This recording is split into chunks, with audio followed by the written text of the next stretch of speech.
Have you ever sat in your car in the driveway after a long, exhausting day? The engine is still running. The radio is playing softly in the background.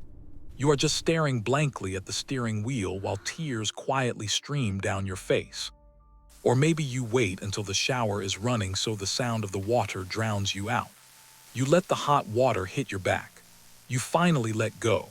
Then you wipe your eyes, step out, and tell everyone you are totally fine. If this sounds like your hidden daily routine, you are not alone. In fact, 41% of people admit they constantly say they are fine when they are actually falling apart inside. Most people believe crying in secret is a sign of weakness, but the truth is something entirely different. We live in a hyperconnected society that practically worships relentless productivity. You spend your entire day navigating algorithmic anxiety and digital exhaustion. You answer urgent messages within seconds. You project total competence on endless video calls. A man sits at his desk, staring at an email he cannot bring himself to answer. His chest is incredibly tight. His breathing is shallow, but he forces a smile, types a cheerful reply, and hits send anyway. You are expected to be the rock star employee. You are the perfect parent. You are the reliable friend who always has it together. But there is a massive psychological cost to carrying that invisible weight. I have found that our modern culture practically weaponizes resilience.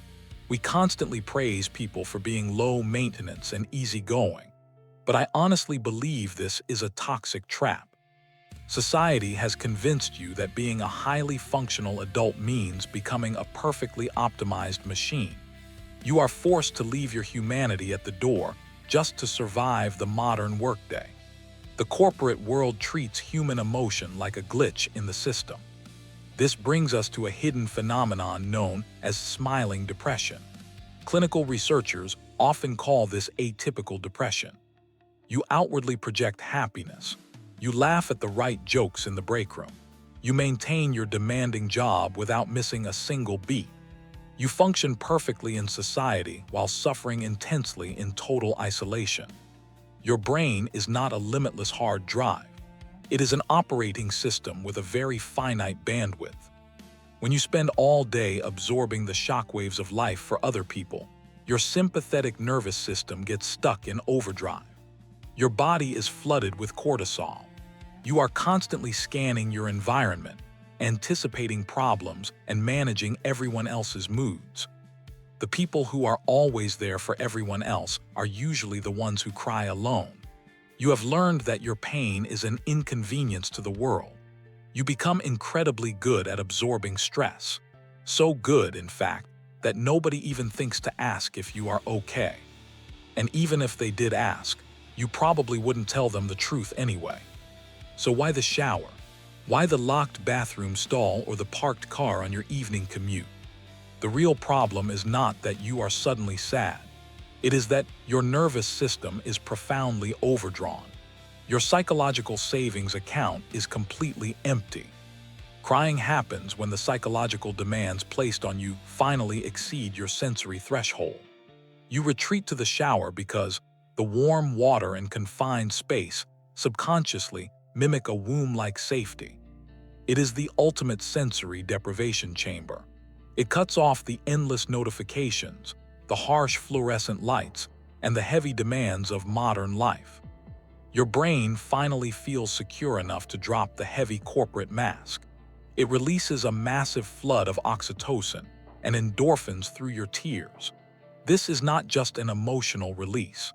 It is a biological reset button for a brain that has been massively overstimulated. Most people think a good cry washes away your stress and leaves you refreshed. But psychology shows a much darker reality. Research reveals that the vast majority of people who cry in private do not report an immediate improvement in their mood. Why does this happen? Because the healing power of crying is heavily tied to social support. When you cry alone, you get the biological release of endorphins, but you completely miss out on the emotional soothing that comes from authentic human connection. You are resetting your nervous system, but you are still carrying the emotional weight entirely by yourself. In my analysis, the modern self-care industry gets this completely wrong. We are constantly sold meditation apps, expensive skincare, and solitary bubble baths as a cure for deep burnout.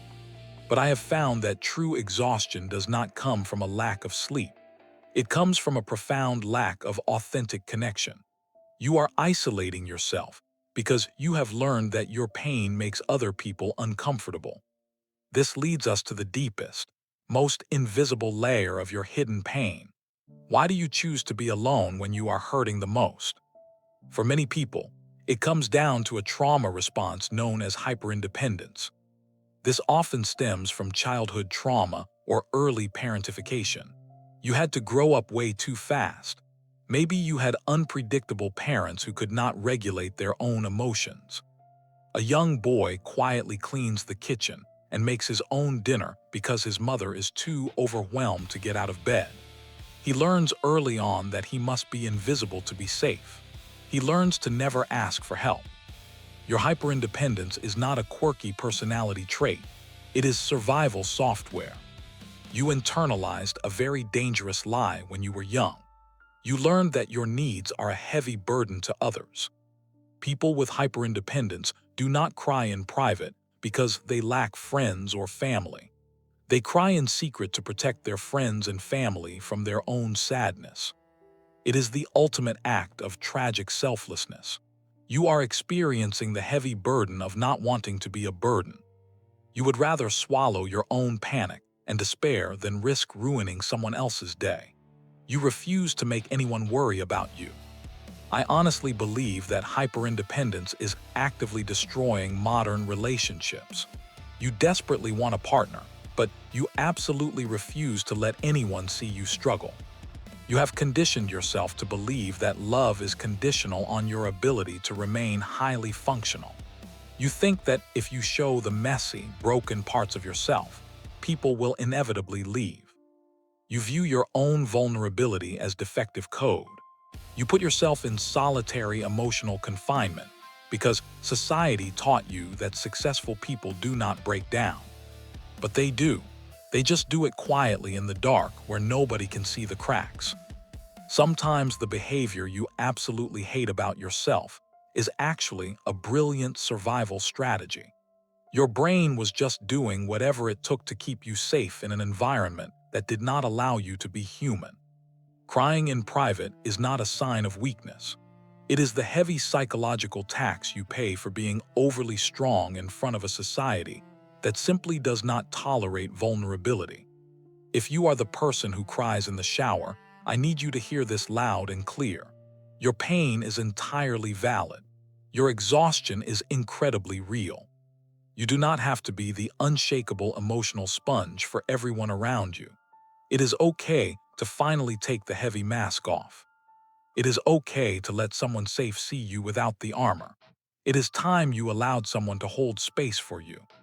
You deserve the kind of support that does not require you to be perfectly put together all the time. If this video made you feel seen today, please comment below and share your experience. You might just help someone else realize they aren't alone in the dark.